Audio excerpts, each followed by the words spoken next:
llevado en la parte hidráulica el agua de la base de las montañas a las alturas para hacer el regadío de las montañas domadas a través de las andenerías, que eran como una especie de escaleras. Pero acá lo más importante ha sido el Capajñán. Me gusta que lo digamos bien. Sale de acá, de la glotalizada. Capajñán significa el gran camino de la sabiduría milenaria. Capajñán es la riqueza y el poder que tienen estos caminos de integración de los pueblos. Capajñán significa el camino de los justos. Miren toda la significancia de los caminos. ¿Y cuántos kilómetros son? 40.000 kilómetros. A lo largo de lo que hoy son 6 países: Ecuador, Colombia, Perú, Bolivia, Chile y Argentina. Por supuesto, sobre todo el noroeste argentino, aunque sabemos que llegaron hasta Mendoza, que hay resabios. Córdoba, por ejemplo, hay resabios arquitectónicos. Y por Chile, por supuesto, hasta el río Maule. Entonces, nos encontramos una evidencia de caminos que realmente nos están mostrando esta distribución de anexamiento de pueblos con sus tambos. ¿Qué serían los tambos? Tambos eran una especie de hoteles, llamémosle así, pero para albergar cientos de personas, ¿sí? Cientos de personas, porque acá se albergaban todas aquellas personas que venían a hacer los caminos, que venían a hacer las casas. Entonces, para esto quiero contarles que hay una obra muy linda de Víctor Ángeles Vargas, La historia del Cusco, donde él dice que la expansión de los incas, para desmistificar, donde tantos otros libros dicen que los incas eran guerreros y eran lo más parecido a los romanos, para desmistificar este concepto, nos hablaba de 3 elementos: los ñan, los caminos; tampu, los tambos; y finalmente los runa. Es decir, la expansión se hizo con estos 3 elementos: los seres humanos, estos lugares donde los albergaban, y finalmente los caminos. Porque nadie puede hacer primero caminos y luego venir a guerrear, ¿no? O sea, desde la lógica y de acuerdo a los periodos en los que se encuentra, y también las etapas cronológicas que uno hoy lo puede sacar con todas estas nuevas ciencias, nos está demostrando evidentemente que no hubo esto de la conquista a través de la guerra, sino un anexamiento de pueblos a través de un intercambio de tecnologías. Y ustedes dirán, ¿cómo que tenían tecnologías? Sí, por supuesto que lo tenían. Y hoy cada vez nos enteramos de más evidencias que a nosotros nos llena de orgullo saber que tienen éxito.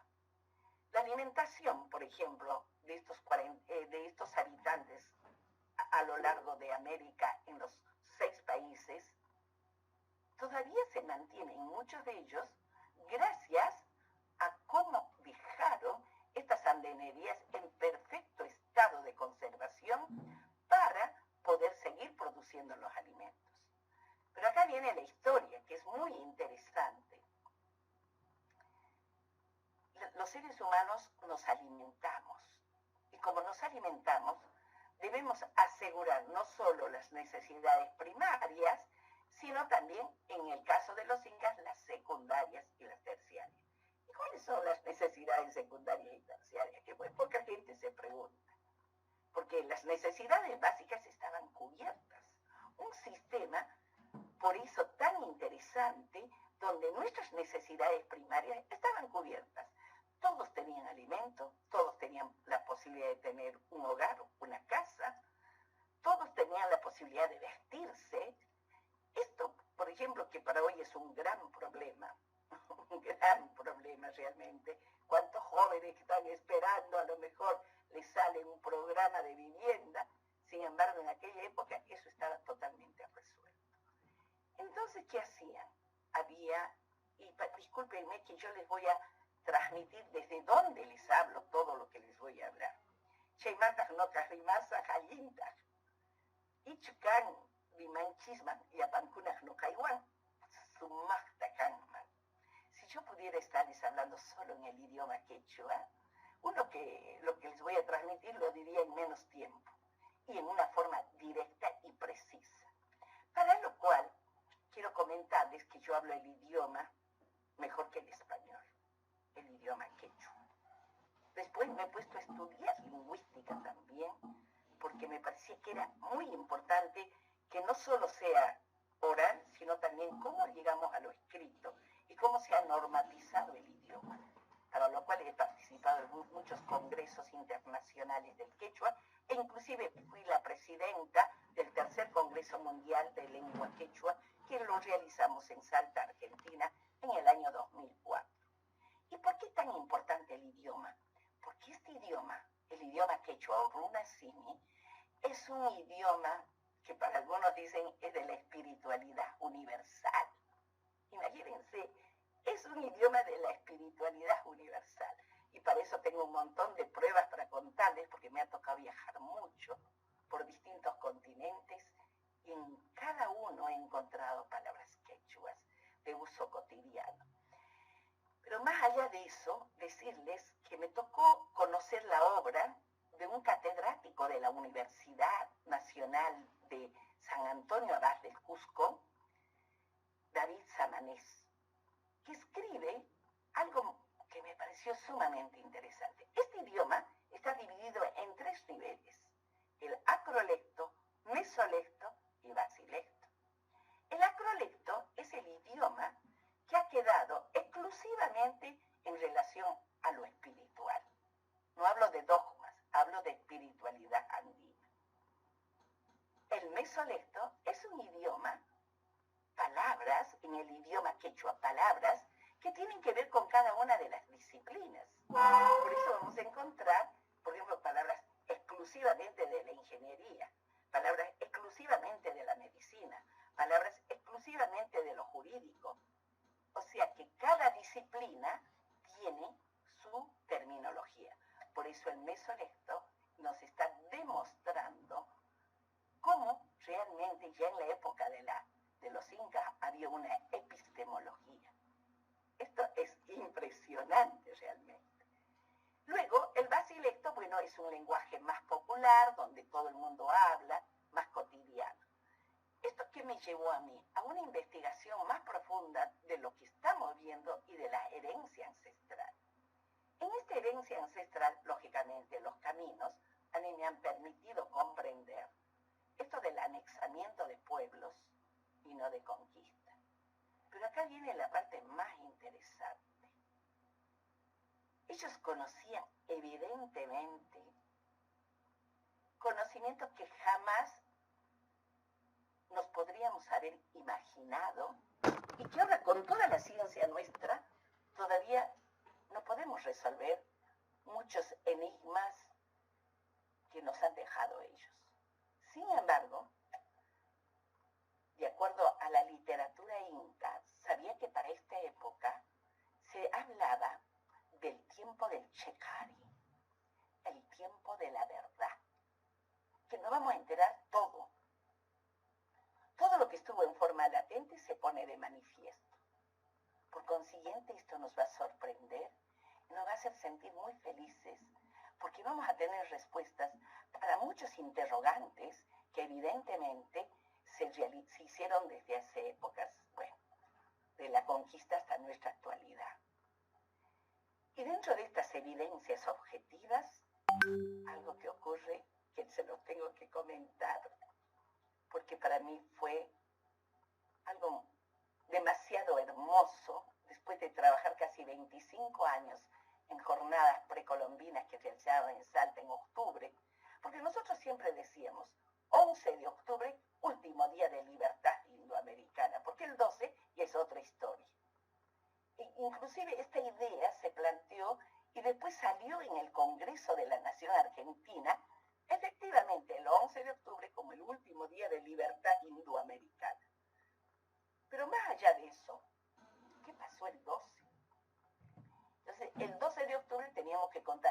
historia antes de la historia. Y hemos traído muchos investigadores, pero con una mirada más americanista. Incluso hemos traído científicos que hablan el idioma.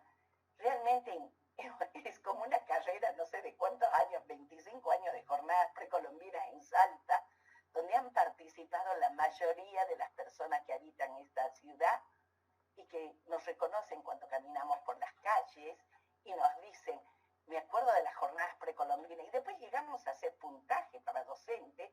Entonces muchos docentes ahora en este momento están en cargos directivos gracias a que lograron realizar estas jornadas donde tratábamos en lo posible de preparar cómo se podía preparar un acto el 12 de octubre.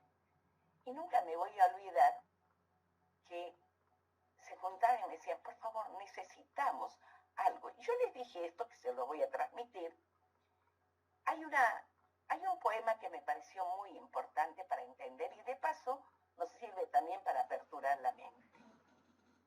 Y decía así, un niño se paraba frente al micrófono, delante de todos sus compañeros en los centros educativos, un docente se paraba frente a muchos colegas y bueno, y decía, vamos a la semilla. América nos dio esta tierra donde nacimos y brotamos. Hoy somos miles. De esta tierra nos nutrimos y bebemos. A esta tierra la hemos regado con la sangre de su historia y la de nuestros hermanos. A ella la tapamos con el asfalto del olvido, pero permanece pétrea y bondadosa esperando el renacer de sus hijos. A América le cantaremos con sus propios instrumentos y con la voz de su pueblo, que sale de la angustia del hombre, del dolor, de la muerte injusta, de la opresión y la impotencia, pero con esa voz que nunca claudica y que también le canta la esperanza. ¡Wow!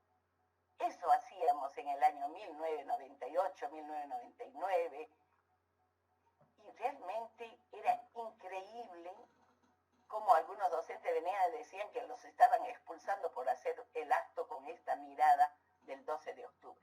Pasaron muchos años y hoy ya se llama el Día de la Integración Americana, ¿no? Y de la diversidad cultural. Eso me pareció muy interesante. Pero acá viene lo más importante. Después que nosotros veníamos trabajando hacia el quinto centenario, etc., en el año 92 hemos llegado a tener 7.000 personas queriendo imbuirse, empezar a conocer más en profundidad, 7.000 personas en las jornadas precolombinas, que no podíamos creer la cantidad de gente que empezó en el renacer de América. En el año 1999, tenemos una gran sorpresa en el volcán Llullaillaco, en el departamento de los Andes, nada más ni nada menos que en Salta, apenas a 3 metros de Chile, pero en la República Argentina, llegan los 3 niños incas de Llullaillaco. Esto hizo como que era una respuesta a todo este trabajo que veníamos haciendo para recopilar de alguna forma esto que es lo ancestral y cómo nosotros podíamos trabajar con los valores éticos y axiológicos del pasado para modificar conductas humanas y comenzar a tener un nuevo camino de integración, sobre todo, porque siempre a mí me gusta decir los paradigmas del pasado para resolver los conflictos del presente. Y en esto yo recomiendo siempre un libro muy, muy bueno que se llama El universo mental de la conquista. Porque no es lo mismo el español que ahora está allá que los que llegaron a América. Y lamentablemente en el universo mental de la conquista nos está mostrando por qué hemos cometido tantos errores y ahora tenemos que ver de resolver todo esto y empezar a nutrirnos de nuestras raíces para modificar algunas conductas humanas y no hayan tantas personas de América en las cárceles. Y bueno, ahí empezamos en las jornadas con los los niños a hablar de la masúa, no robar, a mayudia, no mentir, a maquilla, no ser ocioso ni perezoso, a mamá, no ser inmoral con el cuerpo de uno ni con el cuerpo del otro, a mañeque, no matar, no decapitar, ni siquiera animales chiquititos por defensa a la vida. Veníamos con todo este trabajo y estos niños llegan en el tiempo del Chehari, tiempo de la verdad. 3 niños, y en ese momento el gobernador dice, ¿quién está en todos estos temas? Porque, lógicamente, la National Geographic, junto con la doctora Constanza Ceruti, Johan Reijan, que era de la National Geographic, más algunos místicos andinos que habían traído de Arequipa, porque justo ahí habían encontrado a la doncella Juanita, que le ponen por Johan Reijan, trajeron para ir a Llullayacu y encontraron estos 3 cuerpos, que los bajaron con hielo seco. Y bueno, ahí el gobernador preguntó quién estaba ahí y daban mi nombre, porque bueno, yo de alguna manera era la organizadora de esas jornadas precolombinas tan numerosas, donde nos ayudaban muchos estudiantes de turismo, y se había creado una gran familia para ayudar a entender un poco sobre las raíces. Y siento después de tantos años que estábamos preparando al pueblo de Salta para este acontecimiento único a nivel mundo, la conservación de vida de 3 niños.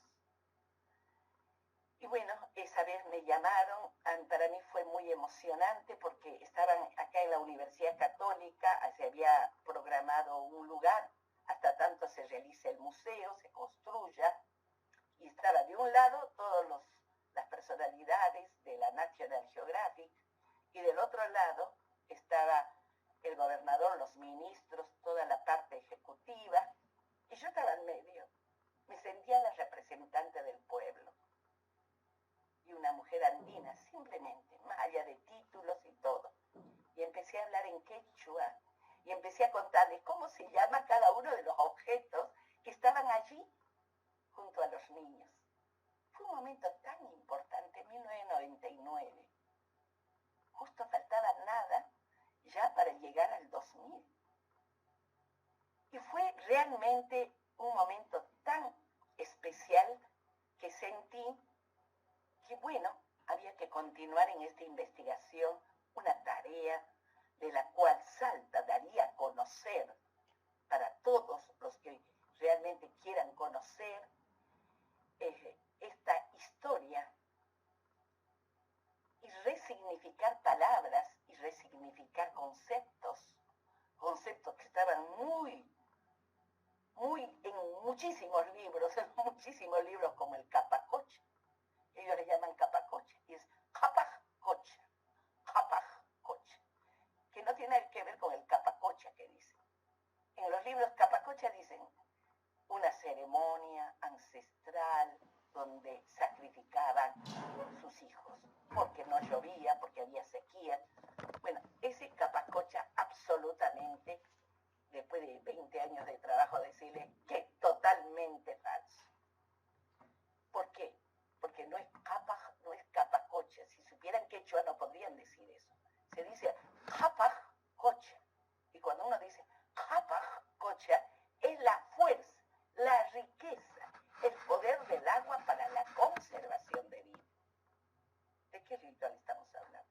Estamos hablando de la conservación de vida. Y bueno, hoy podemos hablar, después de 500 años, que en el noroeste argentino hay 3 niños que están en perfecto estado de conservación, un éxito del pasado, y que han tenido que hacer cápsulas para presurizarse con la misma cantidad de, bueno, las bajas temperaturas, el porcentaje de humedad, el nitrógeno que hay.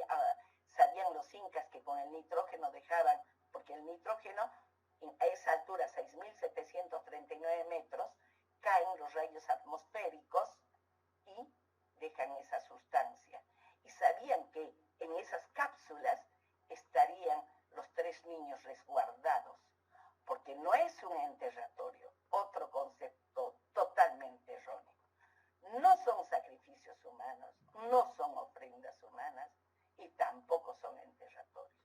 ¿Por qué no son enterratorios, porque generalmente todos hemos asistido a un entierro y han visto que al difunto se le echa tierra nada más, pero los niños estaban en cápsulas de 7 capas: piedra, tierra, cenizas volcánicas, otra vez piedra, tierra, cenizas volcánicas y finalmente nieve. 7 capas. No podemos hablar de un enterratorio.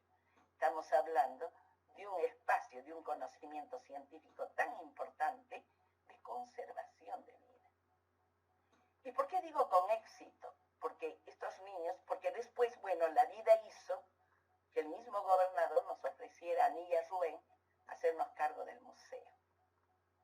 Cuando se inaugura en el año 2004, nosotros llegamos al museo y había una biblioteca frente a los niños, lleno de libros, pero eran libros de un lujo, porque con Rubén nos hemos encargado de traer a mano, viajando por los países de Ecuador, Colombia, por Perú, por Bolivia, a mano hemos traído libros que considerábamos nos ayudaran a reformular y volver a armar cómo era nuestra historia, con autores más de nosotros, de acá, de América, y con una mirada más americanista que europea. Entonces eran libros realmente de lujo, que acá en cualquier librería no existía. Y en este espacio fue maravilloso, porque entraban cientos y miles de personas a querer conocer más acerca de los niños, porque salían impactados del espacio, las cápsulas que se hicieron para poder presentarnos. Nosotros no hablamos de exposición de niños, sino de presentación de niños que son nuestros tatarabuelos. Y bueno, me tocó esa parte de empezar a trabajar en la custodia de estos niños y en la investigación. Pero este museo además me puso a mí para trabajar la calidad de servicio, que me parece fantástico, porque hay que tener calidad de servicio por estar junto a este patrimonio tangible único a nivel mundo de conservación humana. Y también me pusieron en acción cultural ya desde el inicio. Y bueno, yo entré en investigación, que para mí era la parte más importante, y me puse en contacto con las universidades. Y quiero expresar muy especialmente con la Universidad de Zurich, a través de un investigador fantástico, que siempre aparece en personas, ¿no? Que se llama Peter Hassler. Y Peter Hassler es un investigador que desmistifica todos los sacrificios humanos y ofrendas humanas en los mexicas, así le llama él, aztecas, mayas y las culturas de Mesoamérica. Su tesis doctoral es ¿verdad o fantasía? Y concluye que todo eso es fantasía también. O sea que los que hemos visto la película Apocalipto es toda una fantasía. Y él lo demuestra bastante bien científicamente. Y bueno, ¿y quién les habla ahora? Estoy trabajando justamente en la desmistificación de los sacrificios humanos, las ofrendas humanas, en la cultura inca y muy especialmente de todo lo que es la cultura inca a lo largo de América. Y las evidencias objetivas nos están demostrando, y cada vez más, que por ejemplo estos niños les hicimos en el museo tomografía computada, resonancia magnética, la edad cronológica a través del estudio de dientes. Quiero contarles que yo soy egresada de la UBA, me fui a estudiar a la Universidad de Buenos Aires y me recibí de psicóloga clínica, pero mi mejor materia fue de la neuroanatomía. Yo quería saber el pensamiento humano, cómo es el cerebro humano, cómo es, y yo tenía el cerebro que nos daban en el trabajo en mi mano, para trabajar la neuroanatomía. Yo quería saber dónde nace el pensamiento, cómo surge el lenguaje, cómo es que ahora en este momento ustedes me están recepcionando y yo estoy emitiendo. ¿Qué está significando esta conjunción? Y bueno, en neuroanatomía, mi profesor, que le decíamos neurona, Orioli, el doctor Orioli, que en paz descansa, quiso hacer justamente una disección, abrimos y ahí encontramos un lugar, que si hay algún médico acá, me va a dar toda la razón, que hay un lugar que se llama el cuarto trigémino, que es así, más o menos, es un rombo, a ver si ahí está, es un rombo, que en todos es más o menos de este tamaño. Pero, oh casualidad, que los niños incas más pequeños tienen una transformación craneana, mal llamado deformación craneana. Ya en los libros dicen deformación. Ahí ya están viendo, están aplicando un concepto para distorsionar lo que realmente es. No se llama deformación, se llama transformación craneana. ¿Y por qué hacían la transformación craneana? Porque justamente ese cuarto trigémino, donde en este momento en ustedes está funcionando para recepcionar, y en mí para emitir, se volvía así de este tamaño, mucho más grande, porque acá estaba la transformación. ¿Y qué hacía eso? Los pedúnculos cerebelosos estimulará ambos pedúnculos cerebelosos, ambos hemisferios. Entonces, al estar los dos hemisferios estimulados, imagínense el coeficiente intelectual de estos niños, en este caso los más pequeños. ¡Wow! Realmente era una cosa maravillosa. Empecé a entender el Checari, tiempo del Checari, tiempo de la verdad. Nos íbamos a enterar algo que jamás nos hubiéramos imaginado. Y ahí fue donde me pareció muy importante ir al archivo de Indias. El archivo de Indias queda en Sevilla, en España. Y bueno, fuimos con Rubén Gallegos, con mi compañero de vida y mi esposo. Llegamos, y cuando llegamos a este lugar, estaban documentos escritos en quechua del siglo XVII, XVIII, pero ya escritos al estilo, usando digamos, la signografía latina. Yo ya había estudiado que Diego de Holguín saca el primer diccionario quechua en el 1600, o sea, estamos hablando del siglo XV. Y se ve que los jesuitas y toda la curia, digamos, habían estado catequizando en quechua, entonces necesitaban escribir. Por supuesto, es un quechua antiguo. Y bueno, empecé a leer estos documentos y ahí me encontré con un documento fantástico, maravilloso, que decía, y se los voy a dar en primicia, lo estamos escribiendo, se está haciendo un libro, pero se los voy dando en primicia porque estos conceptos nos pertenecen a todos, no me pertenece solo a mí ni a ninguno, porque los andinos damos y recibimos. Primero hay que dar para recibir. Y bueno, ¿qué decía ahí? Decía, Ichukan munanki kamachej,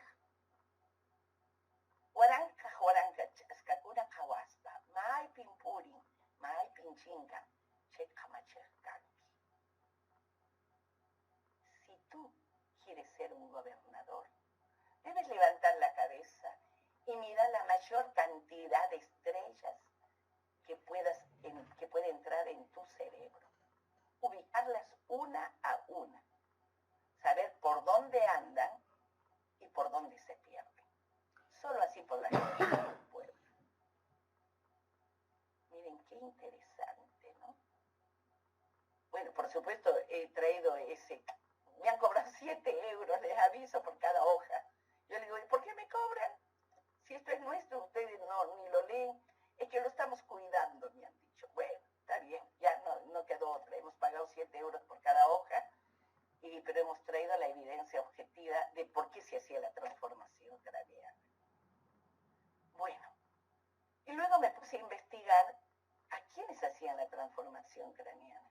Y evidentemente lo elegía el universo. Y acá también quiero transmitirles, porque ahora hay tanto que incluso están usando estos sistemas para hablar sobre Huáscar Atahualpa y quién era el sucesor de uno, el sucesor del otro, que trayendo todo el pensamiento, absolutamente todo el pensamiento español. Yo quiero transmitirles que nosotros nunca hemos tenido monarquías. No es que el hijo mayor va a ser el sucesor del reinado, porque no hemos tenido reinados. Así que todo ese concepto hay que volver a revisar y evidentemente, así como los sacrificios humanos, las momias, bueno, desterrar, porque ahora sí podemos hablar, porque ya tenemos en nuestras manos, con los estudios que se están realizando, pues algo que nos asombra primero. ¿Qué es la asombra? Es la no sombra, porque hasta estos últimos tiempos hemos vivido en medio de las sombras. Y ahora nos asombra porque ya no hay sombras, estamos empezando a entender y a armar como un rompecabezas gran parte de nuestra historia ancestral. Y acá tenemos el premio en Argentina. Si bien es cierto, Perú con Machu Picchu, Perú con todo lo que es Chan Chan en la costa, con todos los pre-incas, los mochicas, los chimulos, nazca, los paracas, el señor de Zipán, y todo lo que ha habido tiene un gran vestigio, pero nosotros acá, allá, ¿qué tienen? Arquitectura e historia, pero acá tenemos los seres humanos en perfecto estado de conservación. Se les hizo la tomografía computada, la resonancia magnética y la sangre está coagulada en las venas. Todos los órganos internos en perfecto estado de conservación. El páncreas, que es lo primero que desaparece en un difunto, está intacto. Y en el pulmón está el aire de hace 500 años. ¿Se habían imaginado algo así? Por eso, andar por las montañas, conocer los apus protectores, porque las montañas para nosotros son seres que nos protegen. Cada zona tiene su protector. Generalmente el protector es el apu. Y ustedes que andan en las montañas, qué importante que conozcan esta historia. Ustedes que van a recorrer, sé que van a subir a la Ciudadcita, uno de los lugares que yo tengo muchas ganas de conocer, porque el que escribe sobre esta obra es nada más ni nada menos que Orlando Bravo, un tucumano, que ya no tuve el honor de conocer personalmente, pero sí a su hijo, Claudio Bravo, a quien tuve el honor de conocerlo ya en el museo, pero su obra de la Ciudadcita, que hay que subir por Concepción, en Tucumán, excelente obra, porque todos los lugares, esto es lo que les quiero transmitir, todos los lugares que han hecho los incas vienen prácticamente con el mismo molde, entre comillas. Vamos a encontrar siempre el usnu, ese lugar para poder hacer el saludo al sol. Vamos a encontrar siempre las callancas, vamos a encontrar siempre los jaucaipata, las grandes plazas. Es decir, todo. Me ha tocado estar en Xincal, que Xincal, desde ya les voy diciendo, es la ciudad del silencio. Xincan es su nombre. Xincan es el silencio. Una ciudadcita maravillosa, una ciudad maravillosa que queda en Catamarca, Xincal. Luego me ha tocado estar en Quilmes. Quilmes también un lugar bastante importante en Tucumán. Luego nos hemos venido al potrero de Payogasta, un centro arquitectónico de la época precolombina intacto, maravilloso. Luego hemos estado en Tastil, que ya está en Salta, tanto Payogasta y Tastil. Y bueno, es realmente increíble cómo el tiempo del Shekari, el tiempo de la verdad, hoy lo podemos ir disfrutando cada vez más, porque cada vez más nos va llegando todos esos conceptos. Para continuar con los niños, por supuesto, tendríamos que hablar muchísimo, pero sí decirles que por el lado del estudio de dientes se dice que la niña más pequeña tiene 5 años, el niño varón tiene entre 6,5 y 7, y la doncella 15. La transformación craneana solo tienen los dos pequeños, los dos más pequeños. Y decirles que el vestuario, todo lo que traen y todo lo que los ha acompañado es una gran universidad andina. No es tanto un museo, ahora le ponemos museo, pero Universidad Andina, porque cada elemento es para que se siga investigando. Hay una especie de platitos, que la mayoría dicen, qué bonitos esos platitos, hasta tiene su manijita con forma de pato. Según el libro de Santiago Antúnez de Mayolo, en su libro El Sistema Previsional de Climas, esos platitos habían sido pluviómetros, instrumentos para medir la lluvia.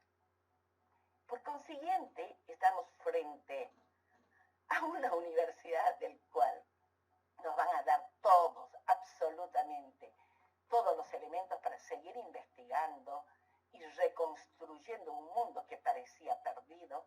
Hoy ya lo tenemos. Y cuando les decíamos, ¿quién elegía a esos niños? El universo. ¿Y por qué el universo? ¿Por qué? Porque generalmente la hipótesis que estamos manejando, porque habían tantos niños, porque se elegían niños que habían nacido a lo mejor en un solsticio, en un equinoccio, niños que habían nacido un día de eclipse o un día que pasó algún cometa. El universo era el que los elegía. Miren qué interesante, ¿no? Y en el idioma quechua está prácticamente todo eso, hasta las universidades que iban las mujeres, las ajriahuasi. Mientras en Europa, para la época, iban las mujeres vestidas de varón, aquí en América teníamos universidades que se ingresaban incluso desde niñitos, desde los 8 o 9 años, y estaban asistiendo a clases de astronomía, de medicina, el reconocimiento de las plantas y sus virtudes, el reconocimiento de las flores. Bueno, la verdad, la astronomía, el protocolo.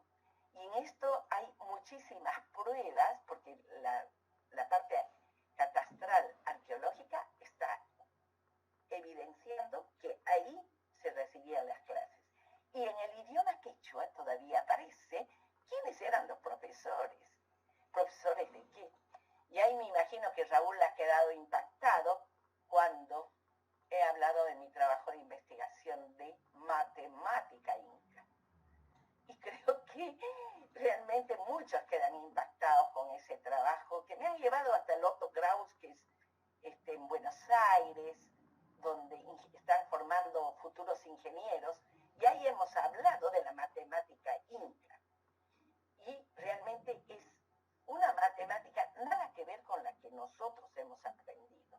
La matemática euclidiana es la que hemos aprendido. Decimos 1, 2, 3, 4, 5, 6, en decimales. En cambio, la matemática inca nunca fue así. Nuestra matemática siempre ha sido cualitativa, cuantitativa y binaria.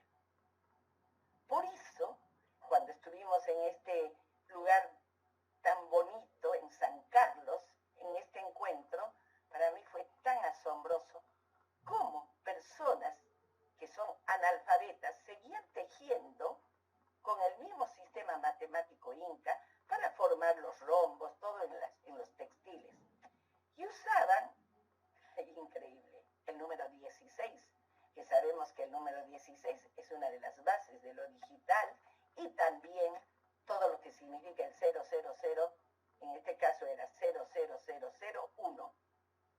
En lo digital, el 16, 4 ceros adelante y un 1. Era impresionante.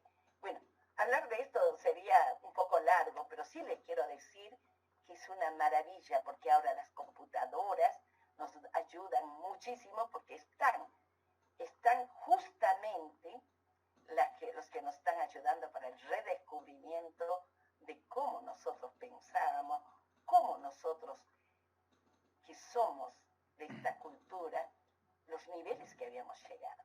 Y una de las cosas que siempre explico, que el código de barras actual, en el supermercado alguien agarra un producto que tiene un código de barras, lo pone a la cajera, y disculpen, voy a rechazar la llamada porque estamos con ustedes. Entonces, ¿qué es lo que vamos a ver? En un producto viene a la caja, la señorita de la caja, la cajera, agarra y lo pasa por una máquina, y tanto el que paga como el que cobra no ha leído, lo ha leído la máquina, porque el código de barras tiene una base del quipu, y al quipu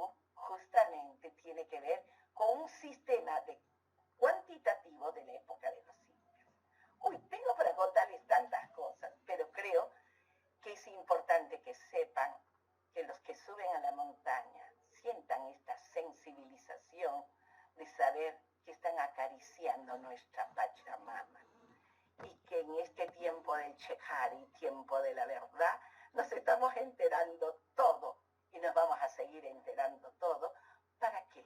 Para seguir uniéndonos como pueblo, uniéndonos entre los seres humanos, desde lo que significa pues el Munay, que es el amor, el Yanka y el trabajo, el Yachay para aprender, ¿y para qué? Para un alguien causa y un buen vivir. ¿Qué les parece?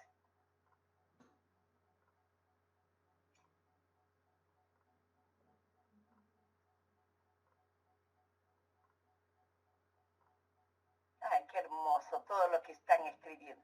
A ver, Pedro, está con tu micrófono, por favor. Hola, Katia. Sí. ¿Crees que tenía algunas preguntas que te... preguntas no Pero hay. por supuesto. Qué lindo las cosas que me ponen ahí. Ahí estoy viendo. Parece que han entendido muchísimo y algunos que me están poniendo, ay, qué divinos. Bueno, díganme, todas las preguntas que consideren, porque hemos llegado, sí, nos hemos pasado un poco de los 45 minutos, pero valía la pena. Es que es tanta la información. Yo quiero, antes de que empiecen las preguntas... Perdón, explico. Ahí tienen un botoncito de levantar la mano. Acá ya me salió Raúl y Nachi Sosa. Así hacemos un orden y no nos superponemos. Y la verdad que sí, quedó como montañista y como puso Pau, su cita es el sueño de muchos. Es más, a raíz de eso salió la charla y el contacto con Raúl y con vos. Así que, bueno, nada, maravillado y como decís siempre nos quedamos cortos de tiempo, ¿no? Con tantas cosas y sobre todo como pusieron re lindo ahí, una fuente de información que sos vos y totalmente comparto. Así que, bueno, si querés, le doy el paso a Raúl. Por favor. Sí, hay muchos que ya están abandonando, parece que están muy satisfechos. Ahí estoy viendo que ya se están yendo. También por la hora, debe ser por la cena a lo mejor. Muchos entraron y salieron, no es problema de conexión. Claro. Así Katia, que bueno, le cedo entonces a Raúl la palabra ya y que empiecen ahí. Para que generes una duda más, no más, Katia, ¿sí? Vos hablaste del lenguaje inca en los 3 niveles, Sí. pero aclararle que el lenguaje aymara e inca es binario y cómo se está usando. Para generar más dudas, no más de lo que era el pueblo inca. Bueno, el lenguaje es binario, gracias por eso, porque no lo dije justamente, y que se está usando en este momento este lenguaje para la traducción de todos los idiomas del mundo. Y este lenguaje, por ejemplo, el son 2 letras, por eso es binario, y se pronuncia todos los sonidos de todos los idiomas con esos 2 sonidos, por eso es binario. Pero no solamente el quechua, sino el quechua y el aymara. Porque el aymara es como la hermanita mayor del quechua. Por eso nosotros entendemos algo al aymara, pero el aymara no nos entiende mucho a nosotros. Me ha pasado en los viajes, cuando los veo, ellos tratan de entender al quechua, pero no. Pero ambos venían de un lenguaje muy antiguo que se llamaba puquina. Y el puquina estaba en el Poquen Cancha, que es una especie de biblioteca, llamémosle, universal puesto en la tierra. Por eso se habla de este idioma como el idioma universal.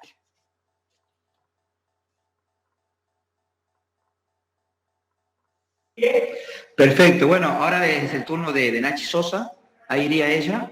Ahí te estoy copiando un par de preguntas o comentarios que te hicieron por el chat. Vamos con Nachi y ya te comento un par que tenés ahí. Buenísimo.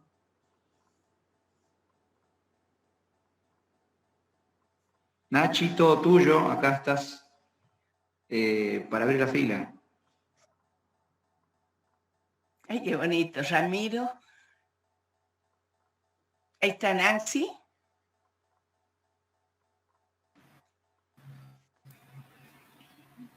Dice Nachi que no anda su micrófono. Ahí está la pregunta. Quiero saber garantizar las necesidades primarias y cuáles eran las secundarias y terciarias que mencionaste. ¿Me lo puedes leer, por favor, Pedro, la pregunta? Si vos estás en el chat.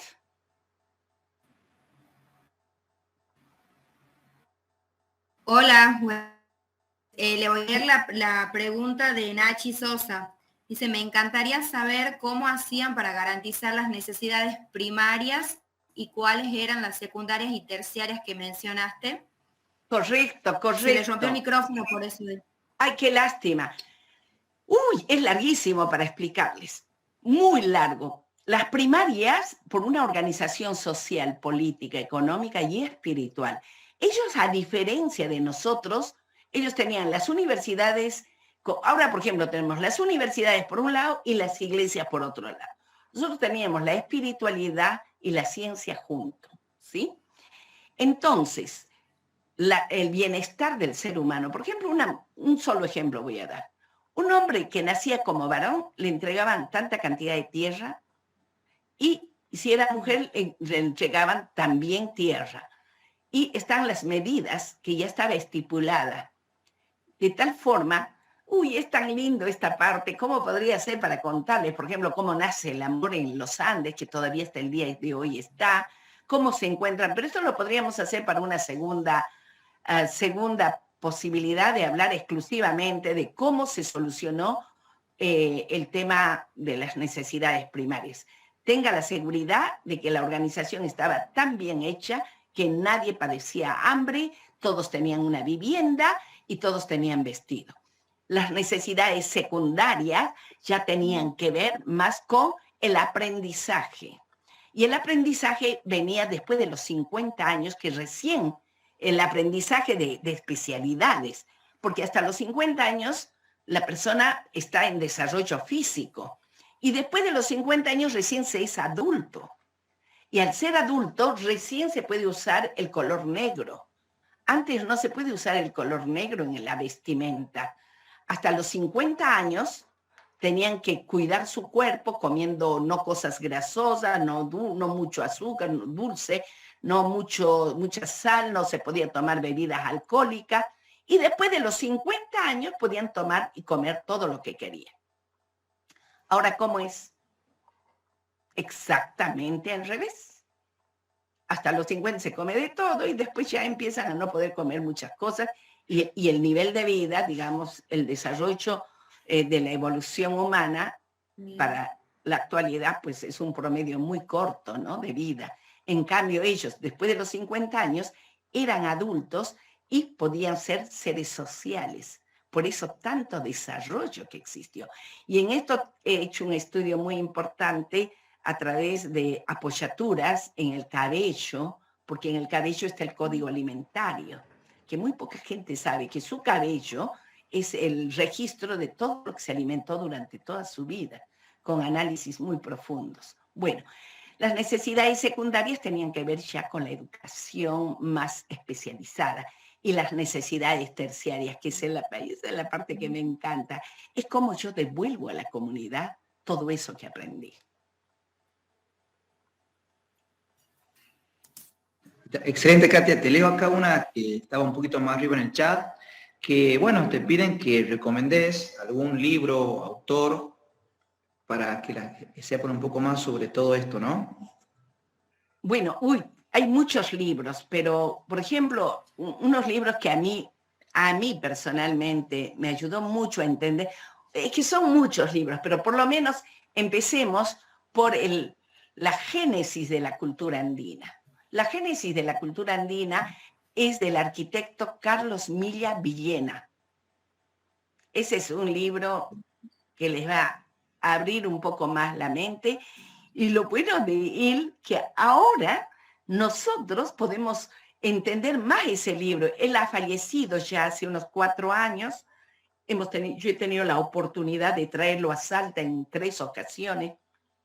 Estuvo también en misiones en Posada. Hicimos contactos para que él pueda seguir transmitiendo. Es un irpiri que sería como una mauta, ¿no? ha estado en tantos lugares, ha entregado tanto, realmente un ser muy, muy especial, donde les puedo asegurar que no tiene desperdicio su libro. Después escribe el libro Aini. Ay, lo que me encantó en el Aini, que me nombra.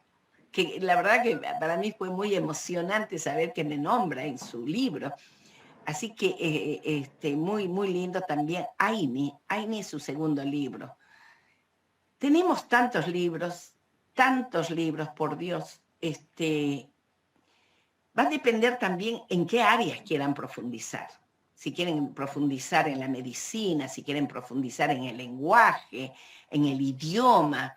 Si es por el idioma, yo tengo algunos libros también que estoy publicando que son para aprender el idioma quechua utilizando de alguna manera todos estos sistemas grabados, la fonética, por ejemplo, es Aprendo Quechua, conmigo, con Katia Gibaja, y también tengo, para aquellos que les gusta defender los derechos indígenas, tengo también todo lo que son las leyes, todo traducido al quechua. También tengo los derechos del niño. Hoy mi nieta, tengo una sola nieta acá en Salta y un nietito en Rosario de Santa Fe, pero mi nieta de 10 años estaba viendo justo el día de hoy los derechos del niño. Y yo los tengo a todos los derechos del niño traducidos al quechua. Los derechos de la discapacidad, el convenio de la OIT, la 169, traducido al quechua. Porque eso es muy importante. ¿Saben qué? Que muchas comunidades nuestras son analfabetas. Entonces, qué lindo que alguien vaya y les lea que tenemos derechos. Porque muchas veces creen que, pues están como olvidados cuando hay derechos. Muy interesante está eso. Yo tengo una academia de quechua donde he estado enseñando sobre todo a leer correctamente para que el que escucha pueda realmente entender. Por supuesto, hay más libros. Tenemos el libro, a mí un libro que me parece muy sencillo y muy lindo es del doctor Juvenal Pacheco Farfán, Filosofía Inca. Ese me parece muy interesante para aquellos que quieran ver. Bueno, la verdad que son muchísimos, mucha bibliografía. Pero después me pueden escribir, depende del área, qué es lo que quieran, ¿no? O sea, qué les interesa y de acuerdo a eso yo los puedo orientar con todo gusto. Excelente, la verdad que maravillado. Ahí les toca, si no me equivoco, a María Eva y después iría Mariana del Río. Así que bueno, ahí te cedo la palabra, María.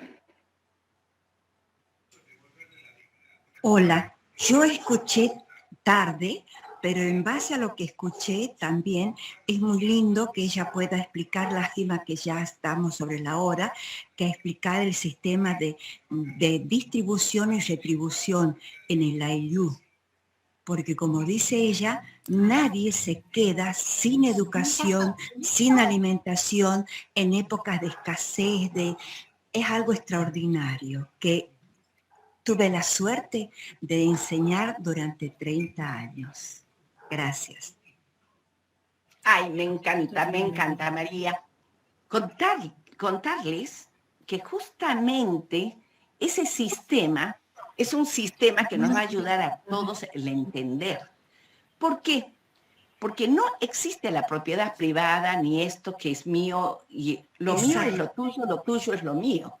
Entonces, algo que para nuestro momento de este sistema capitalista en el que vivimos es imposible entender eso, pero en la comunidad todavía existe. Pero acá lo más importante es la ciencia inca.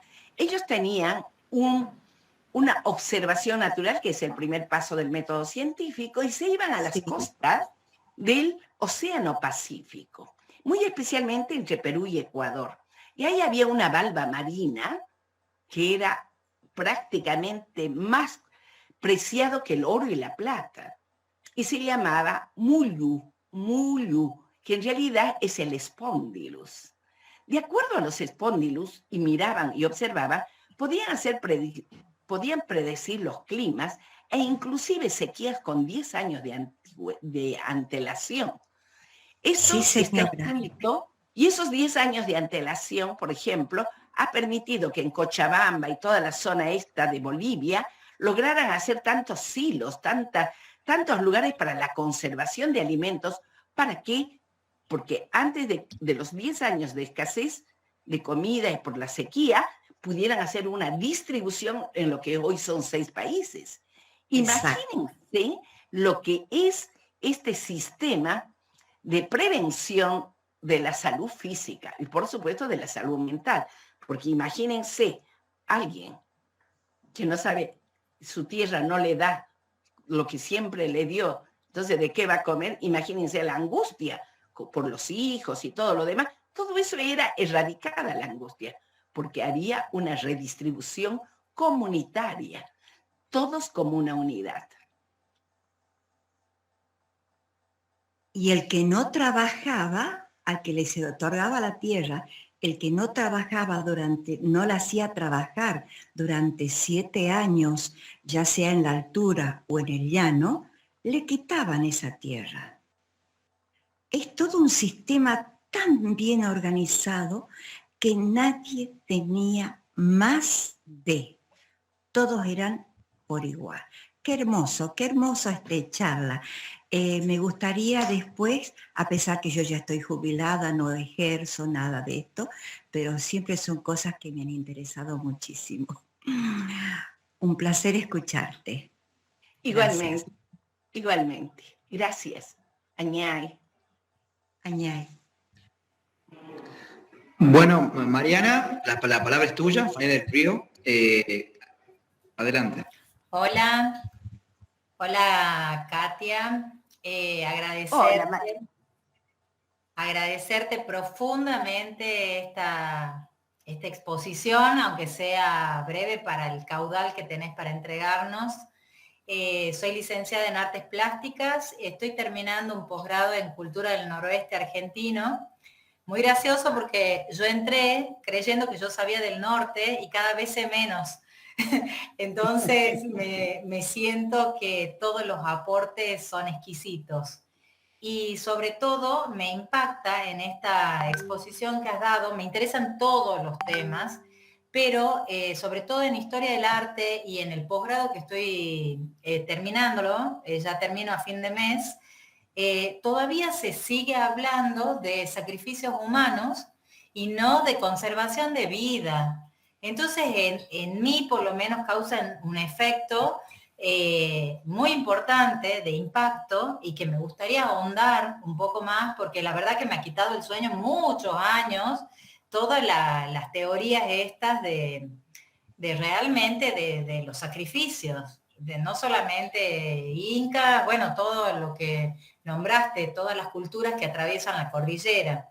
Entonces me parece muy importante poder desarrollar esa conservación de vida y sacar el estigma que muchas veces se tiene para nuestros pueblos con respecto al poco cuidado, como si la vida no hubiese tenido el peso suficiente.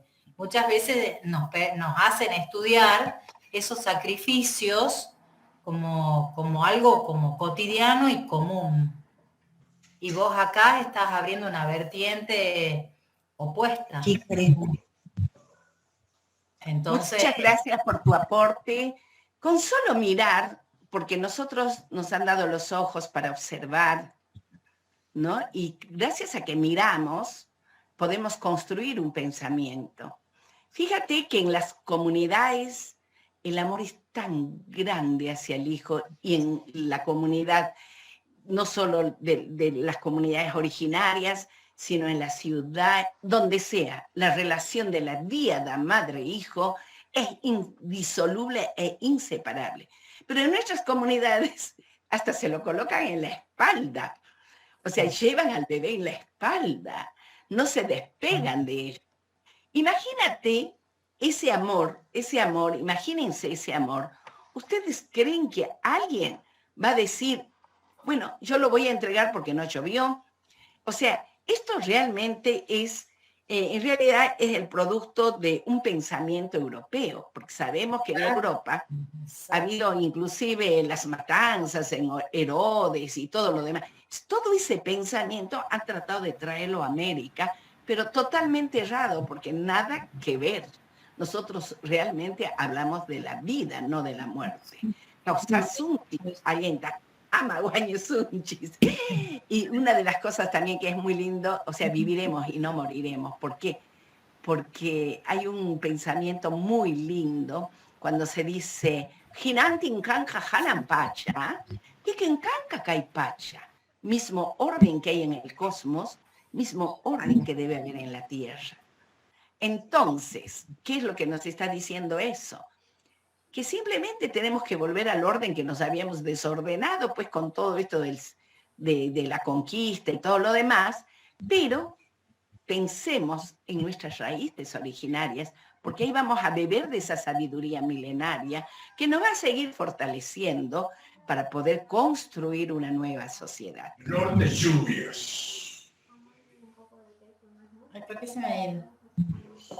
Centro nublado, en el sur nublado. Bueno, ¿cómo vamos? Bien. Muchas gracias, Katia, y al club le quiero agradecer y quiero pedir una profundización de estas charlas tan enriquecedoras. Le agradezco profundamente. Estoy aquí gracias a mi hija Guada, que pertenece al club. Realmente los felicito. Excelente. Bueno, acá tenés, Katia, te le pido a Alejandro Romero que explique un poco, que te pide tu opinión sobre el manuscrito Inca. No sé si escribe unas palabras, creo que en quechua, no sé si les refiere a eso o al libro, no sé si lo querés aclarar, Alejandro. Bien, ¿qué tal, Katia? Hola, Nosotros Alejandro. estamos trabajando América Profunda de Rodolfo Kusch y lo vamos a tener un conversatorio justo este sábado, próximo sábado, y ahí hace mención a muchas cosas de lo que has dicho respecto a la preeminencia de la vida sobre la muerte, hace la comparación con el occidentalismo y la cultura o la filosofía inca. Yo te quería preguntar cuál es tu impresión sobre ese manuscrito del indio Juan Santa Cruz Pachacuti, que es donde muestra una interpretación de lo que es el Coricancha, de Viracocha, de la postura del hombre, la mujer. Bueno, ahí donde hace todo un análisis de la interpretación religiosa, diríamos así, del Inca. Si es un texto ¿qué opinión te merece eso? Bueno, ante todo, para mí, Kusch es uno de nuestros pioneros en el trabajo. Mis respetos. Ayer estuve en Maimará justo. Estuve ayer en Maimará y ahora están haciendo, incluso la casa de él, lo van a hacer un museo. Lo estuve viendo cuando estuvo en Calasasaya, cuando estuvo visitando toda la parte de los Tiahuanacotas en Bolivia. Y bueno, cómo él bebe de toda esa sabiduría y lo puede volcar en sus obras. Me encanta, leí sus obras, me gusta muchísimo porque nos esclarece bastante, sobre todo para el noroeste argentino. Ahora, por otro lado, yo quería transmitirles que cuando ustedes me hablan de la placa, porque es una placa, que sería como una Biblia, entre comillas, por ahí lo escuché, una Biblia de los incas, la placa tan importante que estaba en el Coricancha, el templo mayor del sol que está en el Cusco, donde se conoce la cantidad de habitaciones que tenía, se conoce absolutamente todo porque ha quedado un porcentaje altísimo de cómo era originariamente, a pesar de que encima han construido el templo de Santo Domingo. De todas maneras, no se ha perdido prácticamente, porque la construcción de esos muros incaicos es realmente una obra de arte, y esas curvas que hace, bueno, la verdad que es una cosa maravillosa. Ojalá los que puedan ir, vayan a Cusco, pueden ingresar y van a poder encontrar. Se dice que la placa, esa placa donde está arriba de todo la cruz cuadrada, está el óvalo, porque el óvalo es algo muy importante que tiene que ver con los tres mundos. Ahí se dice que está el Caipacha, Ujupacha y el Janampacha. Janampacha, Caipacha y Ujupacha. Uy, es para explicar eso muchísimo. Pero sí decirles que es una maravilla que hemos podido conservar ese lugar.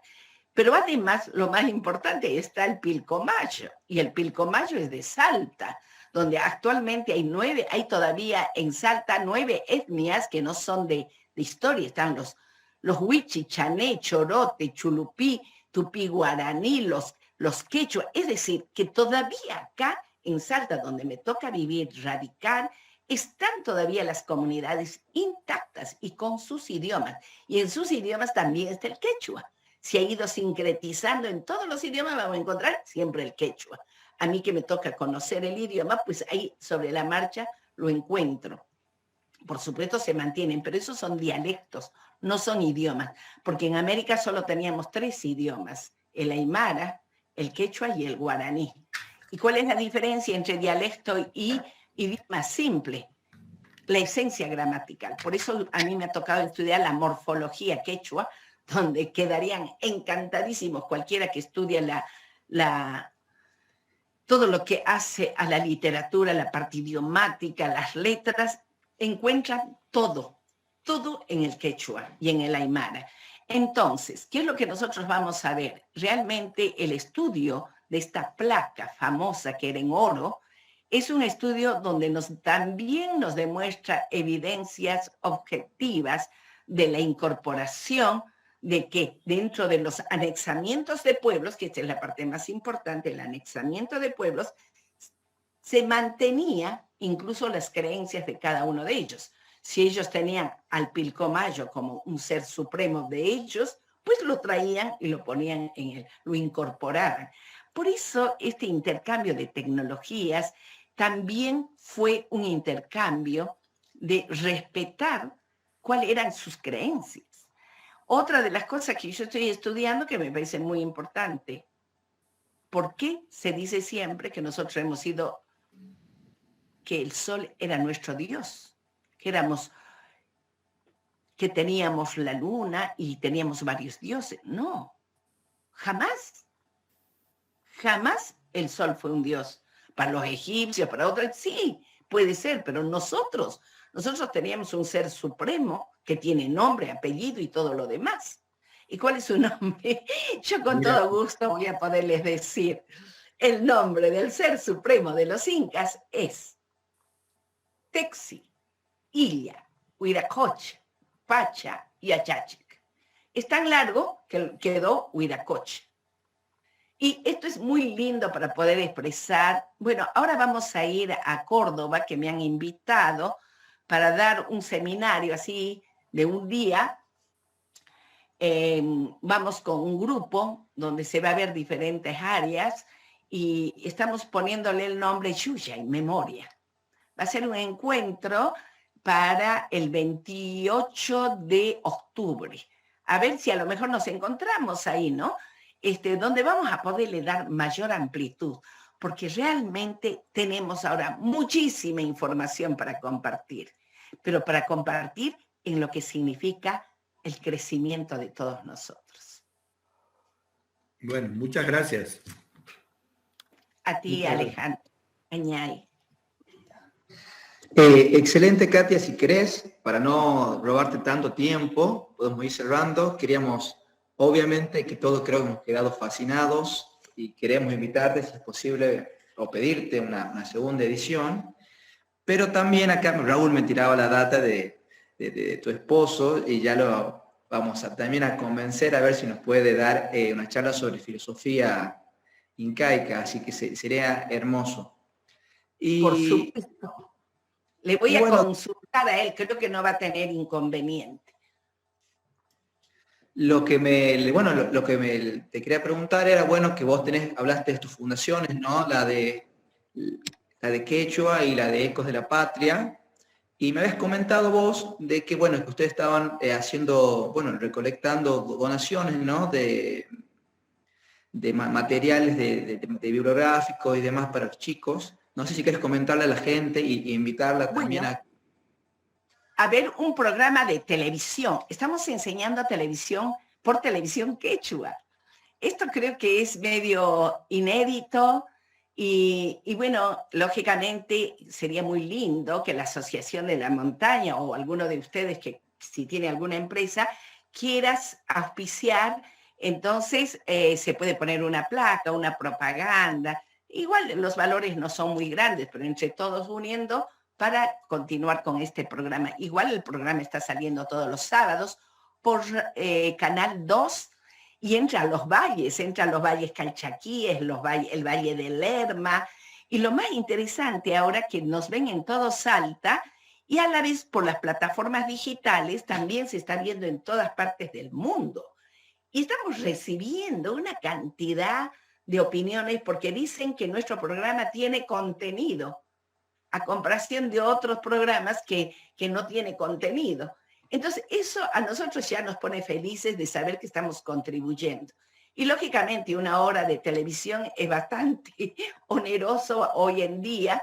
Entonces los auspiciantes pueden poner una plaquita o pueden poner un video cortito y bueno, y de acuerdo a eso, los valores tampoco son muy exagerados porque son segundos lo que hay que publicitar. Así que el que tenga interés, con todo gusto vamos a estar agradecidos. También está la Fundación Ecos de la Patria Grande, que venimos desarrollando ya hace unos años. Siempre se aceptan las donaciones porque todo eso se devuelve en la comunidad. Y la Academia de Quechua, que lógicamente también cuando vamos a enseñar el material bibliográfico, sobre todo de librería, nos viene bien. ¿Por qué? Porque cuando uno va a enseñar siempre quieren los papeles, los cuadernos, en fin. Así que nosotros siempre damos la posibilidad de lo que cada uno, ¿no? Cada uno considere, pueda, entre todos nos vamos ayudando. Pero por eso es el dar y el recibir, el dar y el recibir. Este es el AINI. Primero hay que dar para recibir. Pasa que estamos ahora en el mundo de recibo y no doy nada, ¿no? Entonces tenemos que cambiar a como era antes. Primero se da y luego se recibe. Lógicamente siempre para un bien común. Excelente. Bueno, ahora si me permitís, me gustaría pasarle la palabra a nuestro mayor representante, Pablo Romero, el presidente del club, que quiere, bueno, dedicarte unas palabras. Así que, bueno, Pablito, todo tuyo.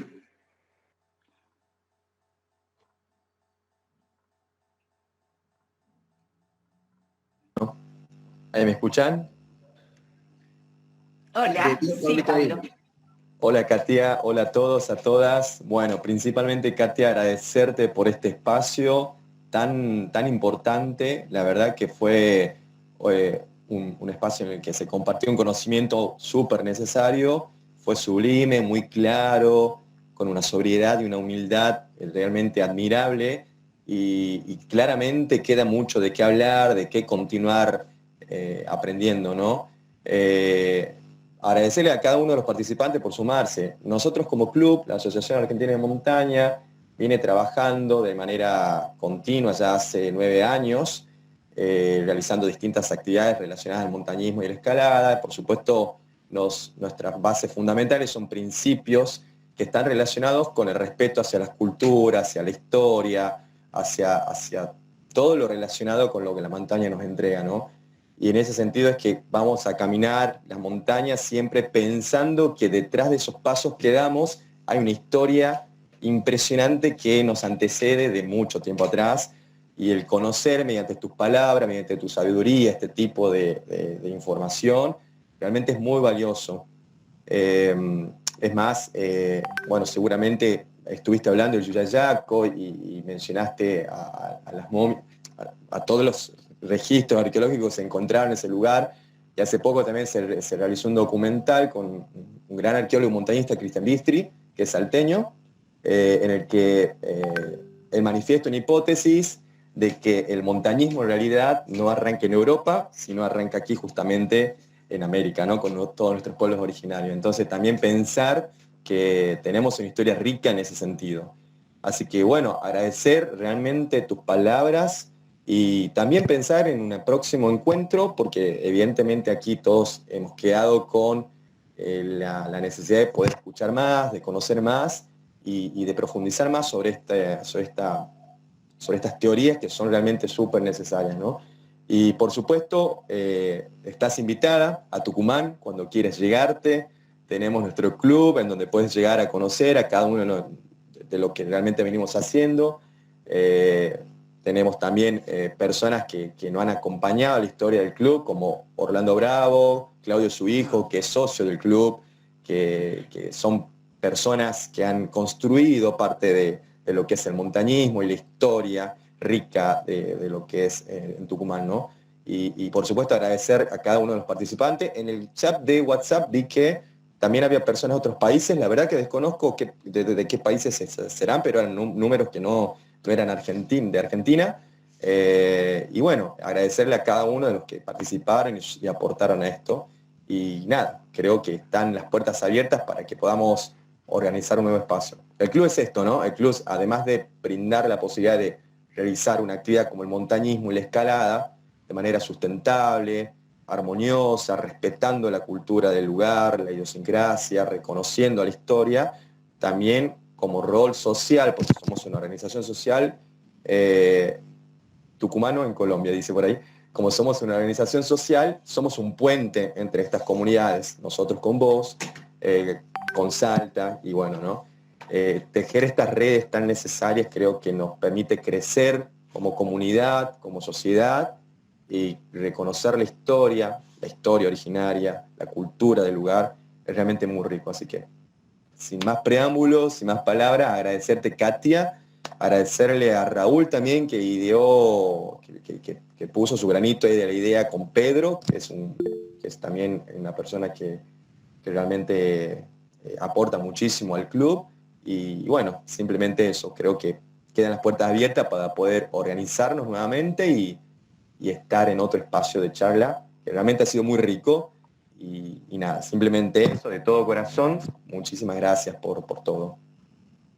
Gracias a ti, y simplemente decirles que, bueno, estos encuentros son maravillosos porque vamos creciendo todos. Yo también aprendo de ustedes y me encanta poder transmitir. Y simplemente decirles, mozos punchay inticama, hasta un nuevo día de sol. Añay, gracias. Gracias, Katia. Muchísimas gracias. Excelente. Bueno, los juego con lo último. El que quiera puede abrir su micrófono. Hacemos una captura con todos los conectados y si querés damos por finalizada la charla ahí. Bueno, si quieren, ahí les doy un par de minutitos para que abran las cámaras y ya hacemos la captura ahí de pantalla. Pónganse bonitos. Katia. A ver. Ay, mira, qué lindo. Oh, ahí está Marisa. Con mi mamá, Katia. Te la presento. Añay. Ahí voy a hacer. Estuvimos con Marisa. Qué hermoso, hace poquito. Ayer. Sí. Muy lindo. Qué bueno verlos, Nachi, Alejandro, que ya hablamos, Laia. Qué bueno estar con todos ustedes, con Mariana. Me encanta. Realmente es como que nos hemos reunido acá juntos y nos vemos. Mariana, qué divino, los corazones, todo. La verdad que no da ganas de despedirse, pero bueno, y hay 34 personas más, veo ahí. Bueno, para todos ustedes, realmente decirles que me he sentido muy feliz porque me encantan las montañas. Y nuestra fundación Ecos de la Patria Grande, unos años fueron asesores de las montañas de la República Argentina con medio ambiente. Y ahí me mandaban todas las estadísticas de cuántas vicuñas, cuántos guanacos, cuántas llamas, cómo estaba la parte hidráulica y los ríos y cómo estaban las montañas. Y nosotros empezábamos a ver, eso fueron hará más o menos 10 años, que estuvimos, cuando estaba el doctor Homero Bibilone de ministro, vino al museo y nos conoció, lo conoció Rubén, y le pareció interesantísimo nuestro trabajo, y bueno, de esa forma ya nos fuimos aproximando a las montañas. Y recibíamos, como les digo, esas estadísticas que nos puso a nosotros muy felices de saber cómo se está cuidando también nuestra parte digamos, medioambiental y todo lo que hacen. Qué bonito verlos a cada uno de ustedes. Les mando un abrazo grande, grande. Seguro que nos volvemos a ver, segurísimo. Y decirles que, bueno, siempre es bueno decir, esta ropita me la hace una diseñadora de Cafayate. Y yo siempre, cada que voy a hablar, uso su ropa. Se llama Laura Cruz. Y en Cafayate me hace todos estos bordaditos, todo. Y vayan cuando lleguen a Cafayate, pueden ir a su tienda, que tiene cosas muy bonitas. Me gusta también mostrar que todos somos producto del apoyo de muchas otras personas también. Así que bueno, si no hay más preguntas, Tupananchis Kama, hasta volvernos a encontrar. Hasta luego, Katia, muchas gracias. Más preguntas. Hasta luego, gente. Muchas gracias de vuelta y encantado, la verdad, con todo. Gracias, Pedro. Gracias, Raúl. Gracias a Marisa. Gracias a todos los que están ahí. Tupananchis Kama, hasta volvernos a encontrar. Chao, Katia. Beso grande. Adiós. Chao, chao. Chao, chao.